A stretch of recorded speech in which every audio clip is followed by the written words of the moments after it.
Hey there. Welcome to the Gyro Step, a Milwaukee Bucks podcast, proudly a part of the Blue Wire Podcast Network and, of course, GSPN. I'm one of your hosts, Ty Windisch, joined as always by the early riser, Rohan Katti. Rohan, you look and sound sharper than I do. I feel like am the morning person, but at 7 a.m. you're ready to go. I think talking Bucks just gives you that energy. How's it going, my friend? Doing well, doing well. You can't complain when you're talking Bucks basketball. Everything just feels right. Football season is over. It's fully entrenched in basketball Yeah. season. Pitchers and catchers are going to start reporting soon, so make sure you're subscribed to Cruising for a Bruising for all things Milwaukee Brewers content. And Well, NFL trade season is hitting up. So even though yes, the games are over, subscribe to Talk of the Tundra. Aaron Wherever you're Rodgers is listening. in darkness. He's in darkness. The Jets and Raiders are in darkness, looking for a light in the darkness that somehow they think is Aaron Rodgers. They're right. They're right. He's great. If you're listening to this, Jets and Raiders, you need him. You really need him. Yeah. But, um, But yeah, it's a good day. The Milwaukee Bucks have won 10 games in a row, Ty. yeah. It is a very nice number. Whenever you look at like ESPN or NBA, look at the standings, it shows their last 10 and it's a 10-0. It's like, oh yeah, this is the good stuff. It is the good stuff. And of course, Tuesday night, so tomorrow, hopefully, as you're hearing this, or later today, or maybe yesterday if you're really late to the game, the Bucks take on the Celtics, both teams with rest. That's looking to be a very good game. It does seem like Boston's a little banged up, so we'll see how much that impacts the game. We don't have an injury report or anything yet, but making it 11-0 against Boston sure would be sweet. We have mailbag questions we took starting on Super Bowl Sunday, so we'll get to those in a second. Some of those include that Boston game. A lot of other things covered as well. I did want to first briefly revisit the Jae Crowder thing. So it does seem like he may be with the team Tuesday. We are still, I think, under the assumption he will not play until post All-Star. If he wants to play against Boston, that'd be pretty fun. That's certainly a matchup they could use him for, but no rush. Revenge game. Revenge game. That's the nice thing about guys like Jae Crowder. Half the damn league is a revenge game. No matter who the Bucks are playing, there's like a pretty good The shot. next 3 games will be revenge games. Excuse me, 3 out of the next 4, because Celtics will be a revenge game. Yeah. Bulls will not be. But then the Heat, then the Suns. Those are the three you'd want, a revenge game against. We're good against the Bulls. I feel less bold than Ja Morant with that version of the statement. We're not good in the East, maybe we're good in the East, but we're certainly good against the Bulls. That part is for sure. But speaking of Crowder, so I went and watched some tape. I got in the film room, Rohan. I dug deep. Not even that much, to be honest with you. But I just wanted, I haven't sat down and watched him play. Obviously, he hasn't played all year. The Bucks only play the Suns twice a year when they don't meet in the finals. So since 2021, not that many opportunities to watch Jae Crowder. A couple things stood out. Defensively, he moves faster than I remember. I feel like I remembered, I thought of him as this big block who's just kind of out there being a big block. And I did watch some, as painful as it was, 2020 Eastern Conference semis, Milwaukee, Miami. And he was pretty much a big block against Giannis too.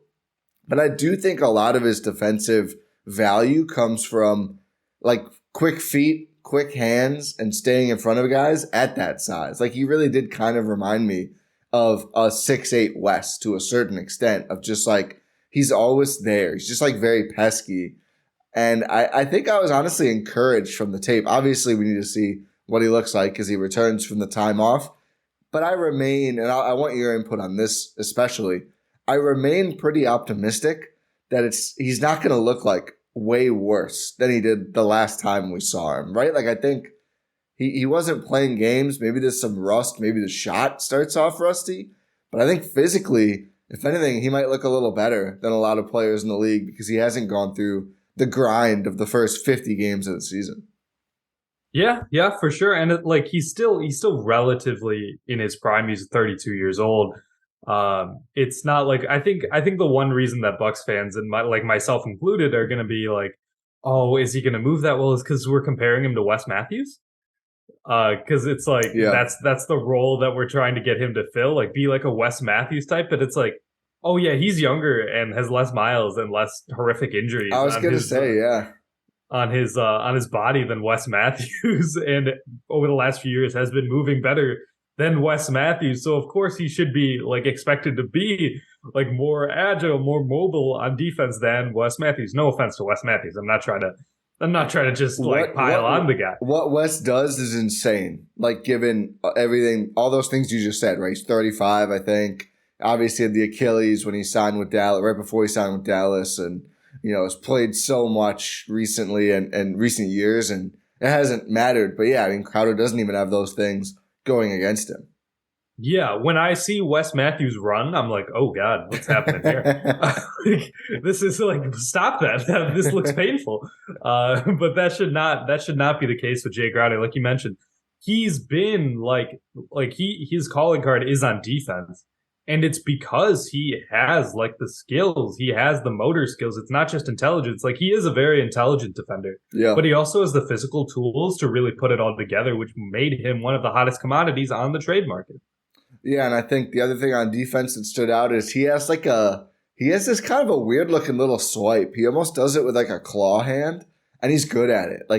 I was seeing a bunch of clips, and I try not to just watch like the Jae Crowder defensive highlights. I was trying to do single games, so I got a bunch of film. So I watched him guard Giannis for a game. I watched him guard Kawhi for a game or two.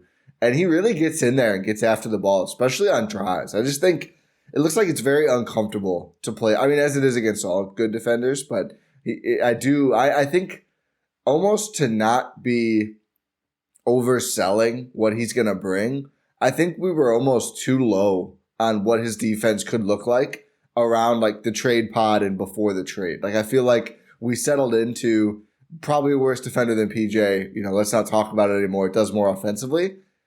There's a lot of upside there. I'm not saying he's going to be a better defender than PJ Tucker, but maybe I shouldn't say we. I think more me. I feel like I was setting myself too low to just not be like, Joe Q optimist or whatever.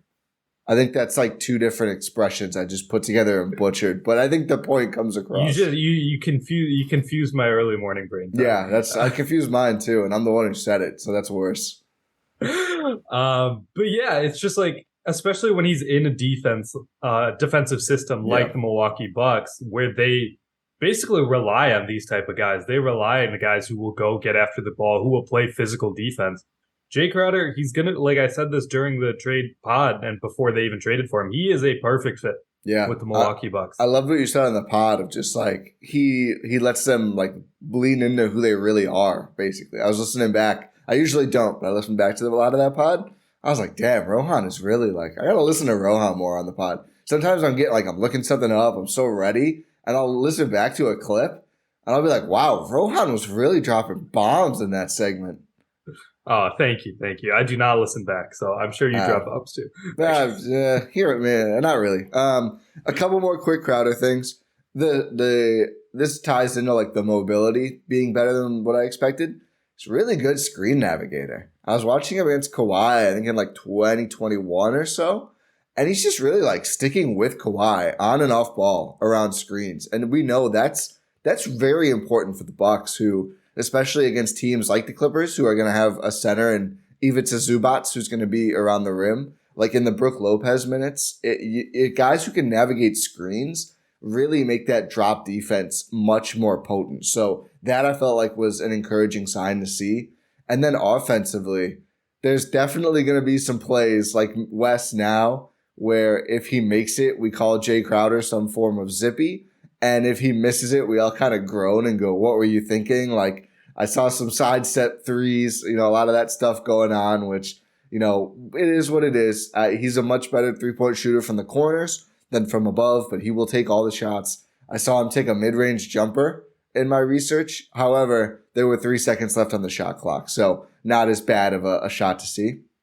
I think the thing I leaned forward in my seat. I'm guessing you have not seen Once Upon a Time in Hollywood. No. There's you might have seen this meme, like Leo DiCaprio is like with a beer pointing at the TV. Oh yeah. That's from that movie. That I did that when he played for the Suns. Mostly, I saw this.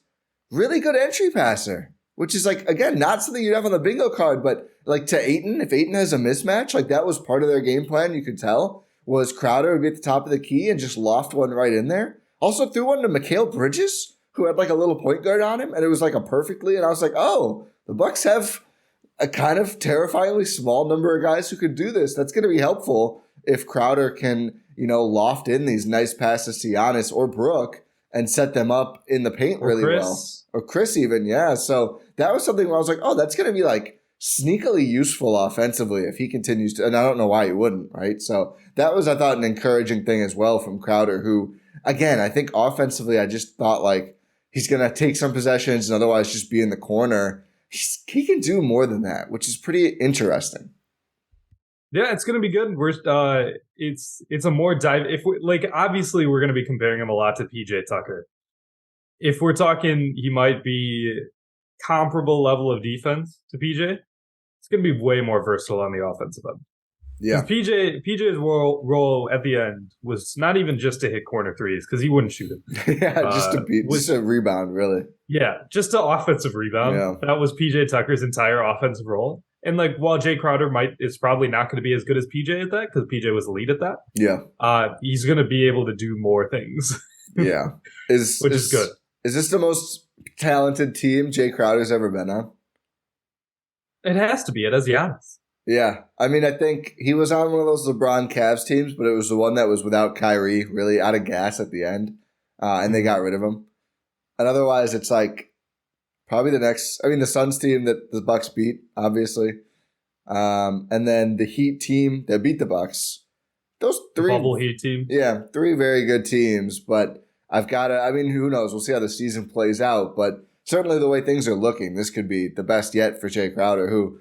Do you remember his tweet about Jrue and somebody else? No. Oh, man, it's going to take me a minute to find it. I might have to have you read the first question or something. But he had a hilarious tweet where somebody asked him about, him shutting down guys on certain teams. And he was like, I don't want to misquote it. I'm going to try and find it. So if you want to... last thing I'll say on Jae Crowder before we transition on to the mailbag here, is that Bucks fans should be expecting a little bit of a flopper. He is a guy who's gonna embellish some context sometimes. He's gonna try to sell some calls. Yeah, and you know what the good thing is? He's not against us. Yeah, he's on the Bucks now. Just be prepared. This was the tweet. It was from this offseason. So StatMuse shared that Jae Crowder has more career playoff points than Derrick Rose, Tracy McGrady, Jrue Holiday, Anthony Davis, and that he's made the playoffs in 9 of his 10 NBA seasons. A little bit of a JJ Redick thing going on there. Bossman goes, I'd much rather have the rings Jrue and AD took from me. Hand on face emoji, mad emoji. He wants one, man. He wants one, and he's on a team that's very much in a position to do so. The StatMuse rendering of Jae Crowder is very detailed. Sometimes if they put some effort into a player, it turns out really good. This is beautiful. I'm just gonna drop this in the main channel of the Discord with no explanation, no context whatsoever. Just look at it. Can you see it? That is wow. It's wow. He looks really good in that. Shouts to Jae Crowder's cartoon. You know how you can see this. All the listeners, you can see this by joining the Discord. Link is at gspn.info. It's a great community for all things GSPN, Bucks channel, Brewers channel, Packers channel, other channels, whatever channel you want, it's there. Exactly. And you know what else? You know what the main channel is for today that we're going to be talking about? It's the mailbag. Questions. Yeah. So we took questions both on Twitter and in our Discord. Let's go through the Discord ones first. Yeah.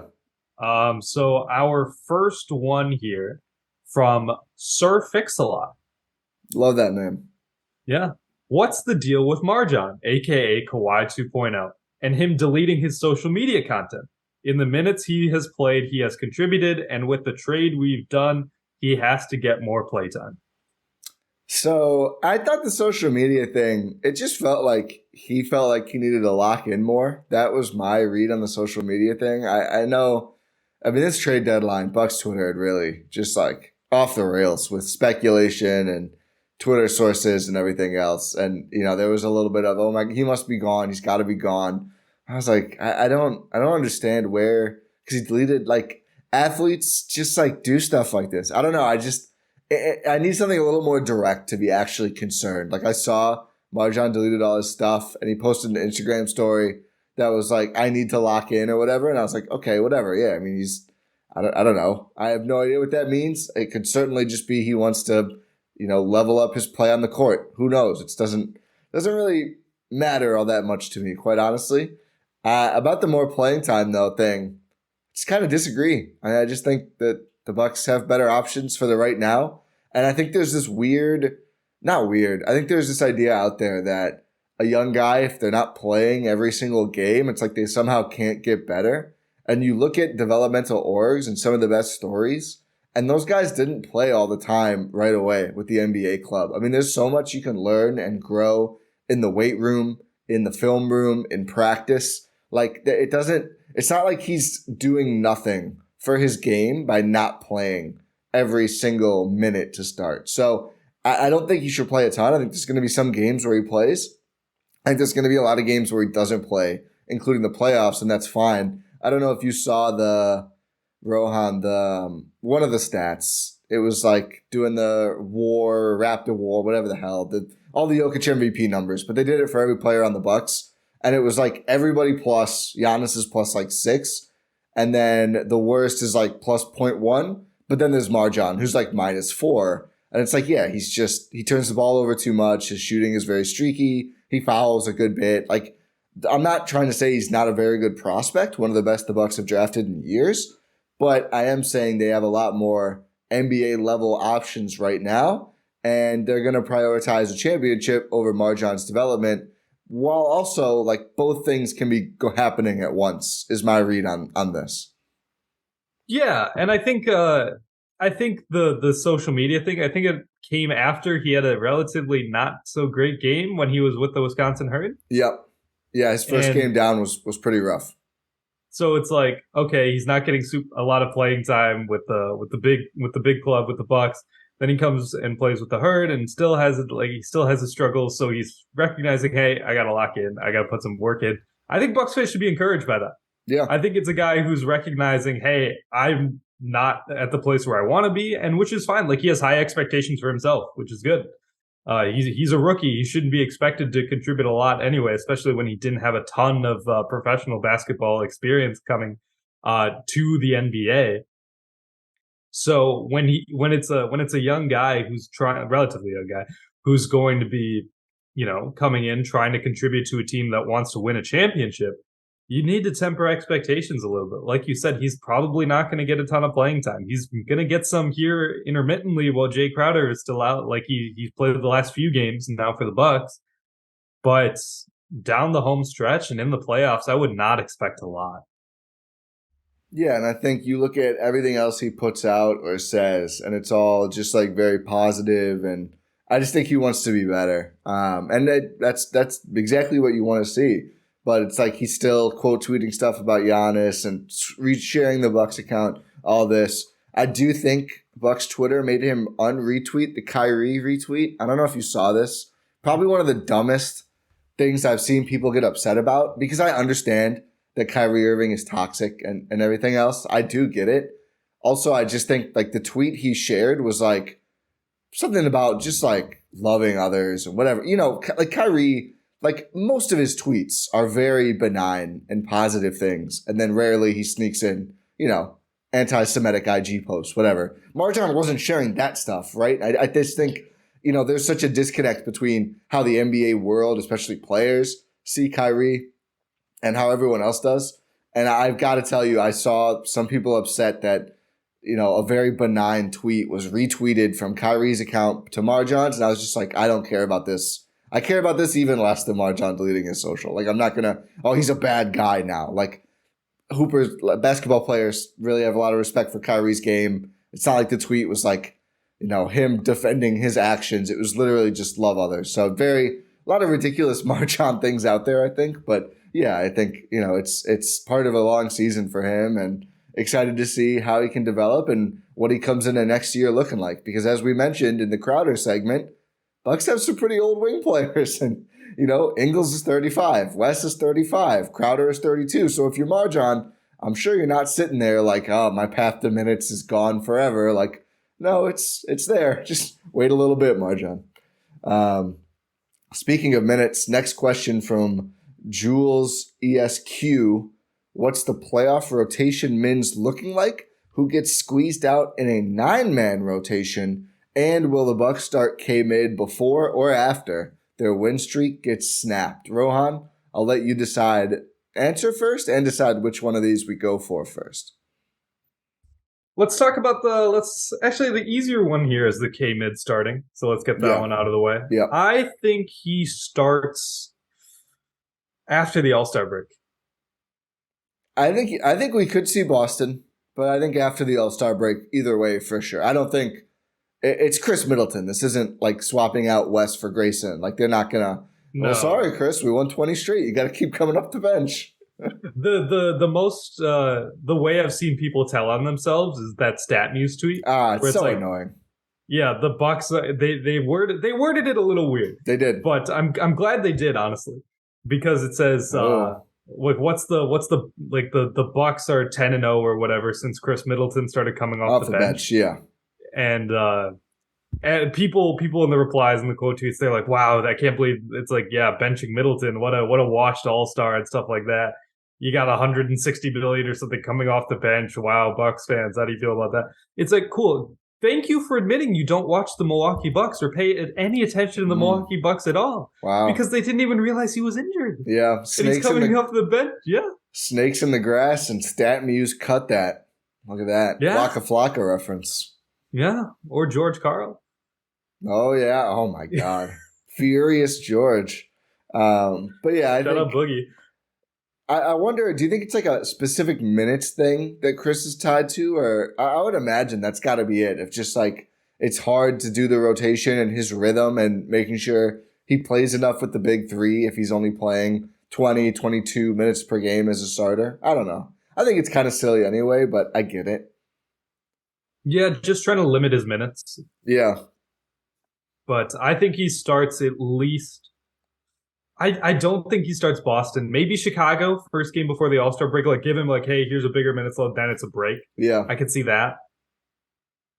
But I don't think he starts against Boston. It would be hype if he started against the Celtics, though. Yeah, just puts up, like, 50. Yeah, because we know that's how he feels about Boston. I mean, I just think for that game, Khris in the starting five, it's just the fact that we have not seen that five start all year, have we? No, I don't believe so. Maybe when he first came back. Yeah. They weren't healthy, but they did have. Yeah, they probably started, and they played like, bad 10 seconds when that was happening. Well, yeah. Anyway, playoff rotation minutes. So you can always start with the bedrock of Giannis, Khris, Jrue playing a lot. We know that. 40. Brook is going to play every game. Even if he doesn't play a lot, he's going to play in every game. And then I guess like Pat is going to play in every game. I think it'd be pretty difficult for Bobby to not play at all like he did against Brooklyn. I think his level of play on defense and his stature within the team has risen since then. So let's just say, pretty much every game we're going to see Bobby. That's what, 6? Yeah, the core 4, Pat and Bobby. Yeah. And then Grayson. Yeah, Grayson. Grayson's going to be in there. Still starting for now, so we got to put him in. That's 7. Jae Crowder. Wow. Are you asking or? No, I'm penciling him in. Okay. Okay, wait, unpack that. You're not so sure? I just think by default, until we see different on the court, West should be ahead of him. And maybe that takes a week. And we're just like, oh yeah, okay, Jay's just much better. I want to see him earn it. Fair enough. I think I'm assuming he does. I am too. You certainly hope so. I mean, not that they gave up a ton, but yeah, it would seem like he will. You know what? Fine. I just want to give some respect to Wes's name for what he's done. Yes. I'm okay with assuming that though. So we'll put in Crowder as 8. Javon Carter. Yeah. Play only member of the Bucks play every single game this season. Oh, look at that. Shout out to Javon, Iron Man. Did you see the Mikal Bridges thing? What about? Oh yeah, that he's on track to play 83 games. And he hasn't missed a game since middle school until the trade. And Cam Johnson said he was like antsy. That's going to be a fun Nets core now to follow. I mean, I'm not going to. He still hasn't missed a game. Well, they missed the first one after the trade. Oh, but he can still play 83 because the Nets played less than the Suns before the break. So but they were super fun in their post game, and the game against the Sixers was great. I wish they had won, but because I thought it was fun to see Philly lose. But yeah, so I think that's the 9. I guess then who got quote unquote snubbed? Oh, we didn't say Ingles. We did not say Joe Ingles. Oh man, I do think he's gonna play. I wonder, does Javon get squeezed out again? There's no way, right? You need a backup guard. I agree. Like Jrue's not playing 48 minutes. I bet they start out each series playing 10, and then it's gonna. I bet that's how they did it in the championship year.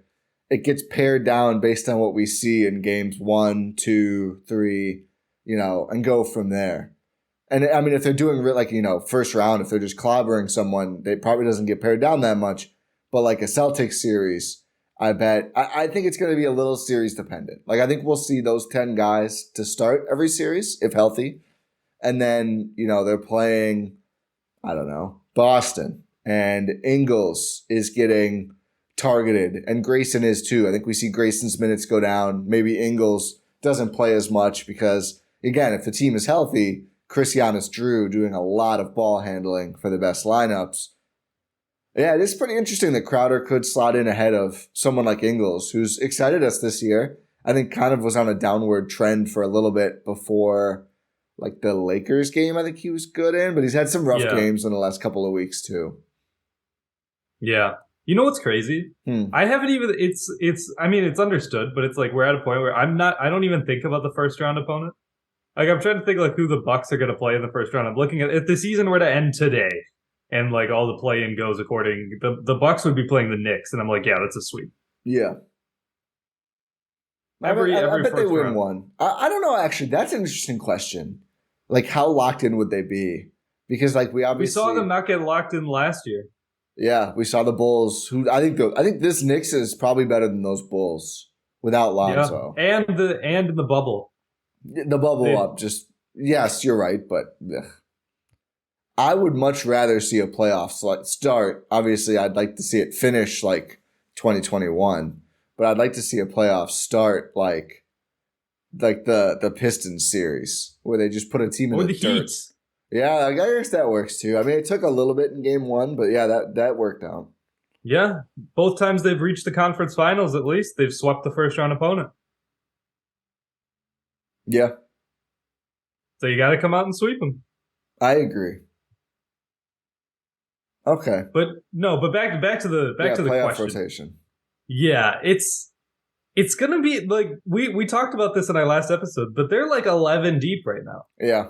Yeah, Wes is 11 is kind of like we need more defensive help. He's ready. We know he's ready. It's just that the Bucks, they have a lot of options, and I think it'll be entirely matchup dependent, which is obvious to say, but like you can go if you need a more defensive heavy lineup because you're facing like offensive juggernauts or something. Like let's say you're playing the Hawks or something in the first round. Not to say that they're a juggernaut, but you know what I'm trying to say.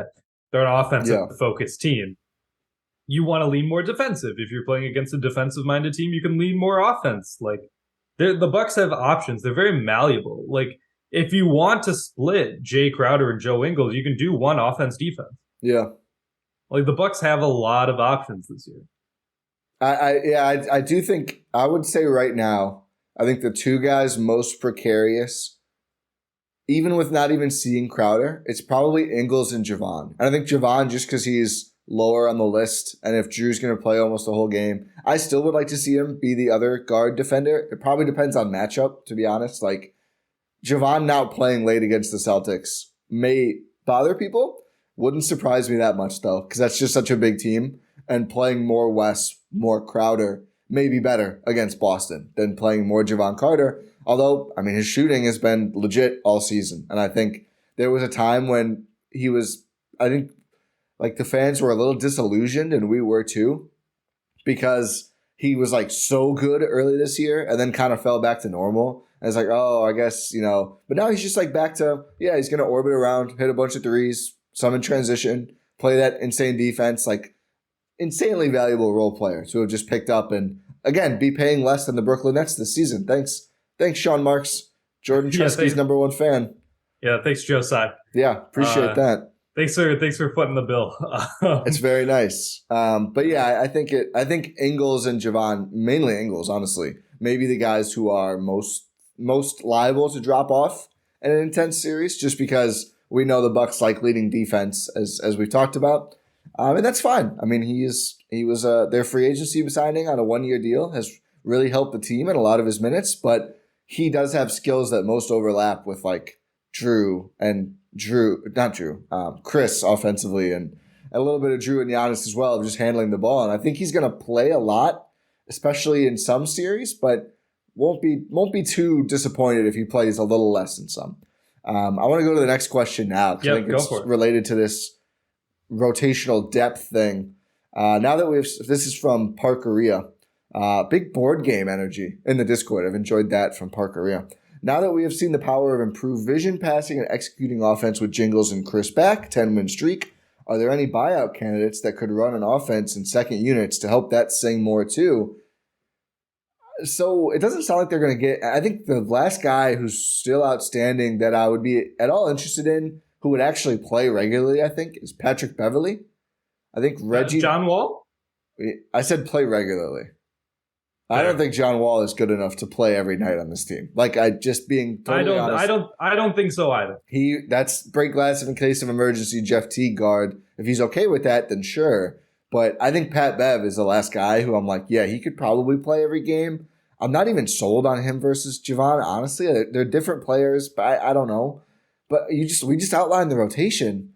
How good would a player have to be to just for sure come in and play? Like, I think Reggie Jackson is a bad fit, but he's gone. Even Reggie Jackson signing with the Nuggets, good get for Denver. Yeah. Terrence Ross saying "F you" to the Mavs and going to the Suns was fun. Yeah. But yeah, it's just like no matter who it is, like even if it was Reggie Jackson, there's no guarantee you're going to play. Yeah. Like I sang the praises of Reggie Jackson on the last pod. There's no guarantee he's going to play. I wouldn't slot him in ahead of Javon. Like, there's no shot. He'd be in the George Hill role. Yep. Yeah. Especially, do you see that George? By the way, do you see that George Hill video? Kevin Pritchard asked him if he wanted to be waived, and he's like, "Nah, I want to be in Indiana." Like, good for George. His hometown. I saw a really cool video of him walking through the facility for the first time. He's like, "Wow, it's a lot nicer now." He shaking hands and dapping up like Tyrese Halliburton and a bunch of players. And I'm like, I'm glad. I really hope he gets his ring. Yeah. I really hope he gets his ring this year. Yeah. And he's got another year left, right? Or no? I can check. I was going to say, it'd be nice if he spent if he makes the playoffs a couple times with that Pacers team. That'd be pretty cool, too. Love George Hill. But, yeah, I just think there's not that many minutes. And especially, it's just like with Ingles. Free agent after this year. Maybe he'll come back. Yeah? I think he could after the league year rolls over. Yeah, he could after the league year rolls around. It's the cycle of George Hill. Yep. Signs with the Bucks, gets traded, signs with the Bucks. But just the buyout guys. It's like the Bucks aren't looking for a small guard to have the ball a bunch anyway. That's just not. Jrue and Khris and Giannis are going to have the ball a bunch. And then now they have Ingles too as well. So I just don't think those players are good fits. Pat Bev is interesting. I don't think we know where he's signing yet. And I don't know. Have you seen the video where he does a Giannis impression? Yeah. It's really good. And Giannis did tell him to come to Milwaukee, so we'll see if that happens. The Bucks would immediately become the most hated team in the league, and honestly, I'm for it. Totally on board. I mean, it's like most of the time the Bucks are either going to be hated or not talked about anyway, so we might as well lean into, F it. I just want to go win. So you got Pat Bev. You got Jae Crowder. You got Grayson Allen. Yeah. You got Giannis, who people hate for according to a couple of fan bases. Yeah. Yeah. some irrelevant fan bases. But Yeah. now, All non-Bucks fan bases are irrelevant to me. Yeah. Next sorry question. if you're a member of a different fan base listening to this. I was mostly talking to Nets fan base. Oh, they should convert. Yeah, I mean, why not? The 5 of you. Oh, so now okay, yeah, you're real sorry. From Mater, who would you rather have as a second round matchup, Cleveland or Philly? Cleveland. It's the star power and it's the inexperience. Because Cleveland obviously has less star power. I know Donovan Mitchell is a playoff killer. I know that. I also know that the Bucks have Jrue Holiday and Javon Carter. Yeah. And Evan Mobley and Jared Allen for as terrifying as a front line that is. And they're the only team in the league that can really match up with the Bucks' size. With Giannis and Brook Lopez. Like, they're the only team that can really match that. I would have said the Lakers. They can't do that anymore unless you say Mo Bamba or Devon Reed. Like, yeah. Come on. Because Thomas Bryant requested a trade. But no, like Cleveland, even though they have the size, they don't have the experience. They don't have the playoff experience whatsoever. And I think Giannis is just going to run through them.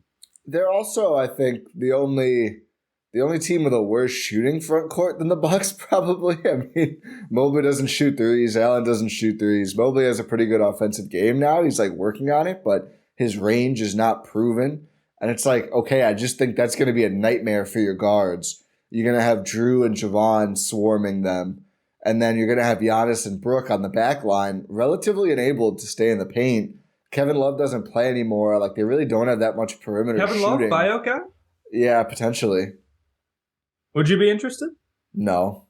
Yeah, same. He was really bad to start the year. It's again, like at the 4, when Bobby comes back, his minutes are never. I mean, you look at the guys who are going to play 4 for the Bucks. Giannis, Bobby Portis, some Khris, maybe some Pat, Jae Crowder. Like Joe Ingles. I look at him as smaller now, but sure. I mean, it's just like they're pretty big. And there's all of those players are better than I like big Love. Bucks, and I cannot lie. Exactly. So no, not interested. I think Cleveland would be easier. I kind of want Philly more. I kind of want to finally beat the Sixers in the playoffs, but I do agree. I think your take here is that you'd rather see the easier team, which is Cleveland, and I do think Cleveland's easier, even with the playoff implosions of Harden.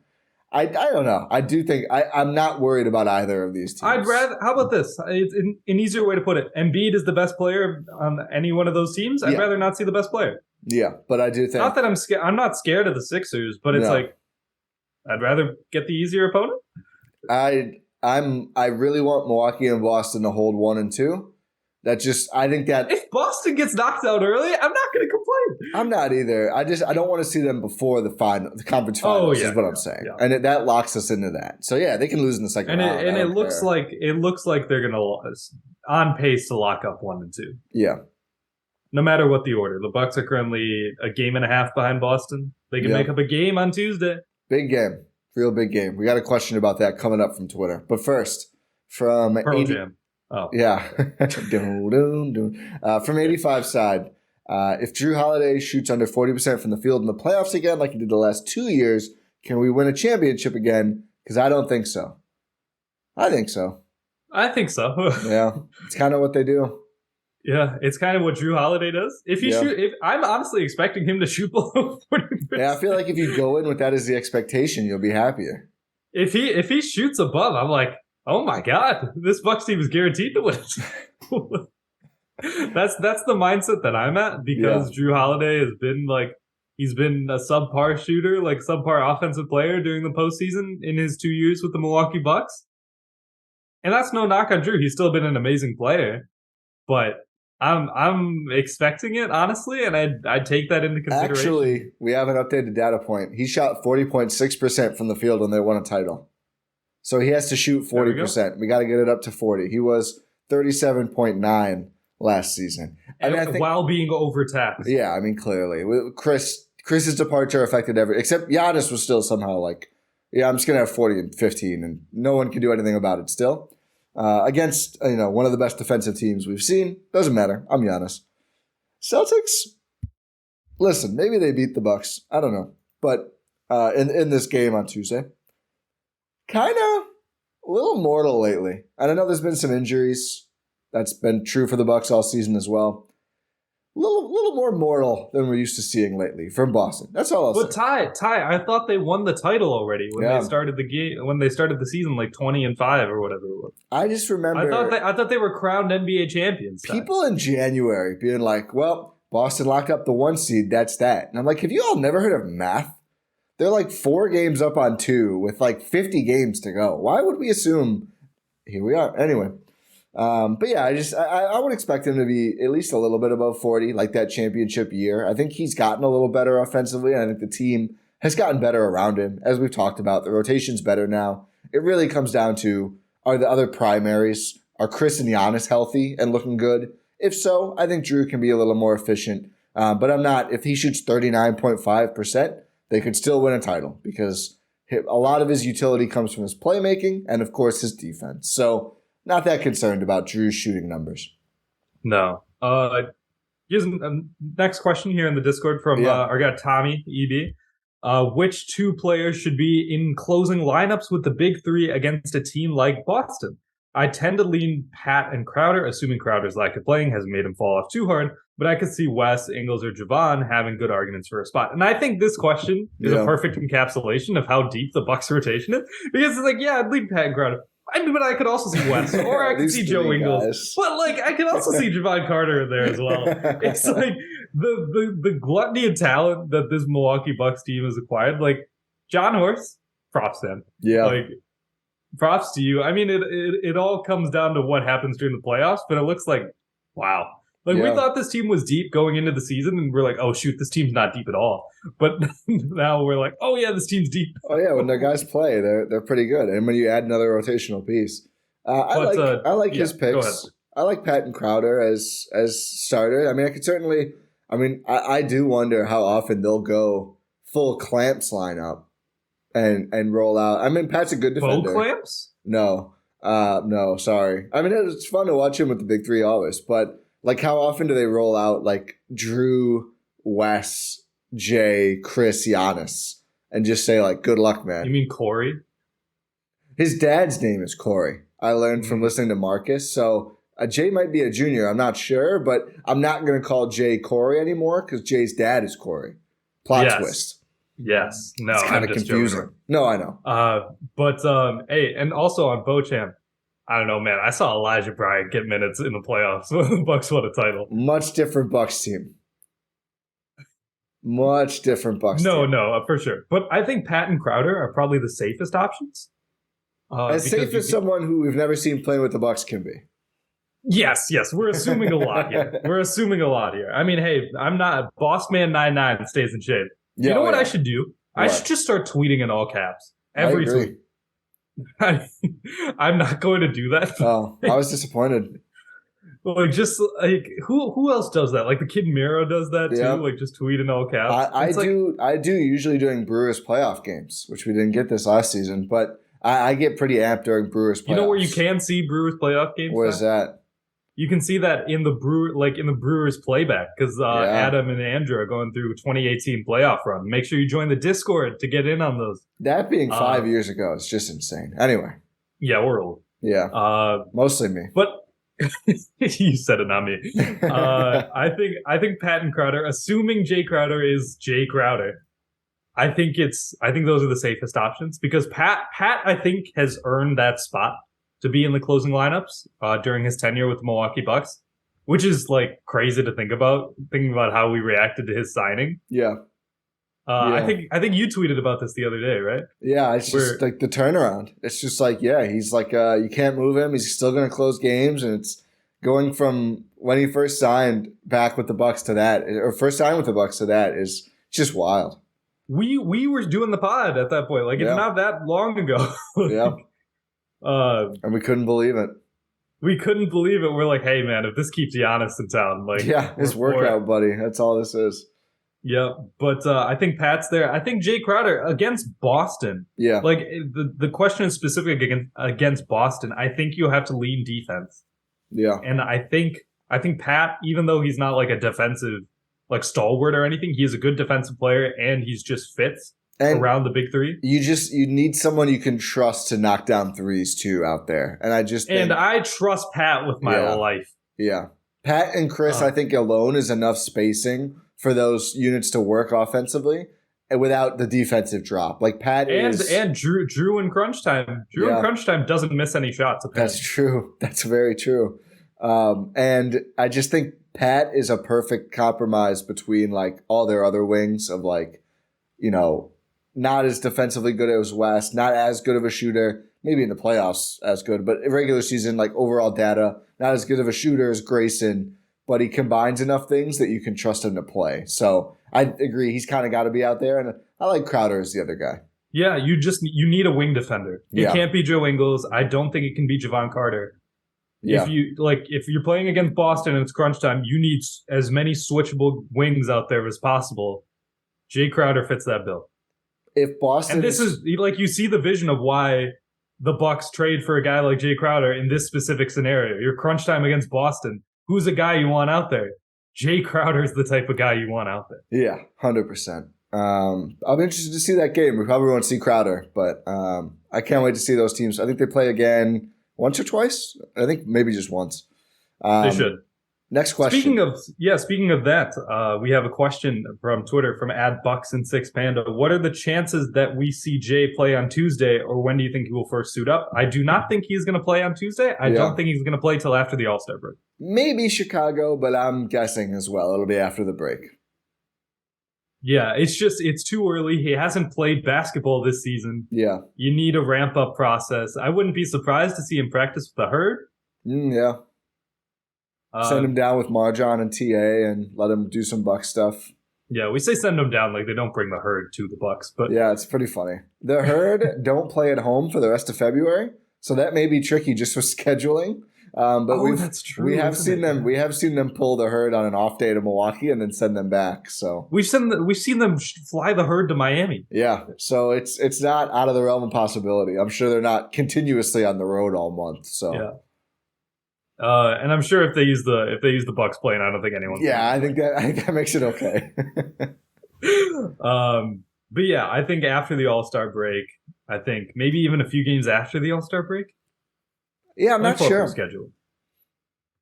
Probably depends how many practices they get in around the break. I mean, obviously it's time off for players, and Khris and Jrue are going to participate in the All-Star game. But I would imagine maybe they can. Khris. Did I say Khris? Oh, Giannis and Jrue. Sorry, not Khris. But I would imagine you can get a little extra time with the team around that. Maybe get back in like a little early before the season picks up. Here's my thing. Sorry, Jae Crowder. I think you should be in Milwaukee the entirety of the All-Star break. Yeah. You haven't played all season. He has kind of been on vacation all year. Yeah. You've been able to do your workouts wherever. You could be doing your home gym workouts in the Bahamas for all I know. But that doesn't help him get back to playing though. If the other guys are all gone. No, so I'm just saying be in the facilities. I'm sorry, Jae Crowder. Rohan is a strict headmaster here. I'm sorry, but I want to see results. I have high expectations. You do. You really do. Yeah, higher than me, I would say. But we see, like I mentioned, we have two revenge game opportunities against the Heat on the 24th and the Suns, where KD might be playing. Hopefully. We have one more question. Yes, I know. But I'm just trying to see when I'm trying to predict when Jae Crowder plays. We could say him play, I guess, another revenge game against the Nets, technically. Yeah. I kind of hope. Hawks legend Carmelo Anthony. What's the first game after the break is Heat? Yep. I kind of think it'll be that one. I don't think it'll be that long. You think it'll be the Heat game? Yeah, I think it'll be by the Heat game. Yeah, I think that's fair. I don't think they'll wait much longer. I mean, I think he should be in good shape. And it's like, players get traded and don't know the system or whatever and play pretty quickly all the time. So I think it'll take a little longer with getting him to ramp up and everything. But I would expect around, I'm not saying lock it in, but I would expect around then he could start playing. You'd hope. Yeah, I mean, we saw, like you mentioned, that Nets team earlier. Those guys have no idea what's going on, and they almost beat the Sixers. Yeah, NBA players are the most intelligent basketball players on planet Earth. We should give them some credit. Yeah, 100%. Last question from Brock Sobieski 2. If we lose at home to the Celtics, lose the tiebreaker, and go down 2 games for the 1 seed, does it sour the entire win streak, which was full of games against opponents missing their best players? Absolutely not. No, kind of a Debbie Downer question. I mean, it does not. You can't do anything. You still won 10 in a row. Yeah, you can't do anything about what other teams decide to do with their rest. Also, they beat the fully healthy Clippers. Don't forget that. I mean, and they beat, without Kawhi once. The Lakers sit LeBron because they're unserious. The Nuggets sat everyone. It's like, okay, what can the Bucks do about that? Since they've got beat the fully healthy Blazers. Yeah. God, that's sad. That game felt like they had multiple guys out. That's sad that was a fully healthy team. But no, I don't. You can't. I would much rather take the sample of 10 games against varyingly degrees of health team than 1 game against a healthy team. That's very good. So no, I don't think so at all. I mean, it's been an opportunity to get Khris Middleton back into a rhythm. It's been a great opportunity. Like you're building up wins. Like the Bucks were a few games back of Boston, and now they're 1.5 games back, a chance to bring it within half a game. Like if the Celtics had lost against the Grizzlies, which there was one game Sunday, they should have lost, the Laker game. That was a while ago now, but yeah, if the Celtics had lost against the Grizzlies, that game would be for the best record in the league. Like you can't say the Bucks like it's not worth it. Like it doesn't sour the entire streak. Like it's one opponent. But the Bucks, as of this winning streak, and now they have the second best record in the league. They beat a pretty healthy Heat team. I know some guys were out, but they had their 3 best players. And Caleb Martin started. Kyle Lowry is out. Does that help the Bucks or the Heat? I think it helps the Heat at this point. Sorry, I feel bad for Kyle Lowry, honestly, because this looks like the end of the road. Yeah, it could go. I traded for him in fantasy before the start of the year, and I'm not sitting well with that. But no, I don't think it. Yeah. I don't think usually I'm not a guy to like stick up for Kyle Lowry, but like this is sad. Yeah, and I was kind of surprised. I mean, I'm never surprised when the Heat, their moves aren't as exciting as their fans seem to think, but I kind of hope they would trade him just because it's getting pretty toxic there. But no, I think you win 10 straight. You're still not healthy during this streak, and to win 10 Bobby straight, Portis win 9 straight earlier. Yeah, I think it's. And also, I don't buy it all. The Ewing theory, addition by subtraction with Portis. Khris coming back and the Bucks clicking is what matters. It's the addition of Khris Middleton, not the subtraction of Bobby Portis. If the Bucks had Bobby Portis, they'd be winning these games by even more points. Agreed. 11 days from now until that Heat game after the break. So hopefully our Jae Crowder game. The Suns game is at noon. I don't think you bring a guy back for a noon game. No. That's disgusting. I mean, we don't know how Bossman 99. We don't know his sleep routines. I'm gonna call him Bossman 99. Bossman, yeah. I'm just gonna call him that. Did you see the Bucks already had like Crowder jerseys ready to sell? Oh yeah, they knew. I was like, they've known about this for a while. Yeah. This is what I was saying in our pod with Jordan before the trade deadline. I was like, there's too much smoke for this not to happen. There was a lot of smoke around the Knicks stuff too, but thankfully we kind of sniffed out that was BS. Yeah. The Bucks aren't busting up their rotation for Derrick Rose. No, absolutely not. But that's all the questions. Thank you to everyone for giving us your questions. It was a fun episode. Yeah. As we prepare for the Boston game, get ready for the All-Star break, get ready for Team Giannis. I saw a lot of people like figuring out like that Giannis commercial, that Google Pixel commercial. Like figuring out. Yeah, like looking at that Super Bowl ad where it's like he's erasing Jaylen Brown dunking on him. I've seen that commercial before. Really? The whole one or just the Giannis part? The whole commercial. Oh, I saw it was a Google phone commercial and I was like, yeah, obviously Giannis is going to be in here somewhere. No, did you see? Yeah, you saw like it's him like cutting out. Yeah. I had not seen it before. I laughed. I was like, that's funny. The most self-aware and confident in his own skin superstar, I think, because it's like how comfortable do you have to be smiling at the camera, like talking about a guy dunking on you? Yeah, it's a good. Giannis has never been a guy who's like, I need to go to Twitter to dispel this thing about me. It's kind of rare. I mean, Steph, I think, is like that. Steph doesn't care. But like LeBron is like tweeting through his feelings. KD, multiple accounts. KD must have 5 phones. Maybe it's me, Ty. Maybe it's me. It's me. And it doesn't play since that game.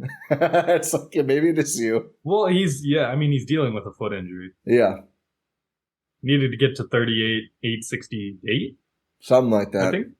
Yeah. And then make the team trade that first, and then actually, it's going to be a couple weeks. Team got better.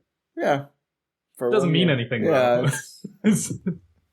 Still a first round exit, or first round of the play-in exit, assuming they make it. If they make it, still 13th, I believe. So, at a certain point, you do need to win basketball games to qualify for postseason play. You really tied. I didn't know that. Yeah. I don't think you should tell the Lakers, because I don't think they know that. I don't think so either. Lakers hate is a good way to wrap this up. Yeah. Say thank you for listening to this episode of the Gyro Step here on Blue Wire and GSPN. Make sure you subscribe wherever you're listening to this or watching this YouTube podcast platform of choice. Check out gspn.info for all things GSPN, Discord link, playback links, all the other pod links, merch, whatever you need. Substack is in there at gspn.info. Make sure you subscribe. Like I mentioned, leave a 5-star rating and review on your podcast platform of choice. 5 stars. Pod random, and we will talk to you next time.